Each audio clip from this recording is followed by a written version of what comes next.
Woodruff here with another falconry video. This one is a how-to video about how you can repair a bent tail feather. Now, I don't have any birds with bent tail feathers at the moment, so I'm going to be showing this with an individual feather. But during the hunting season, quite often, as a predatory bird is chasing prey, a feather can get bent quite easily. Now, a broken feather has to be repaired through a process called imping, which I'll discuss in a separate video. But if it's just bent, there's a very simple way to fix it with just hot water. And surprisingly, not a lot of falconers know about it. Now, if I had a bird that had a bent tail feather, I would hood them, and I would do everything I'm about to show you with the bird hooded. But instead, I'm going to demonstrate this with just a single Harris hawk tail feather. So take a look at this Harris hawk tail. This feather has been bent, and it's also been molted.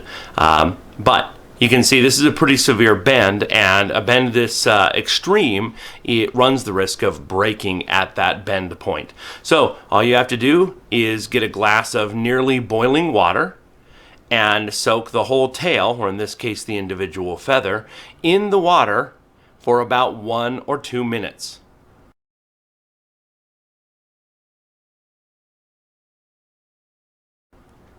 Once you're done, you lift the whole tail out, or in this case the feather, and as you can see, this has virtually completely straightened the feather.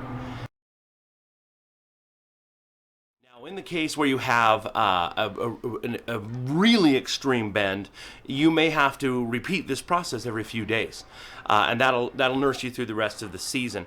I find this particularly helpful with accipiters, goshawks, Cooper's hawks, sharp-shinned hawks, and merlins. Those are the birds that I most often see bending their feathers and needing this, but I've used it on anything from kestrels to eagles and everything in between.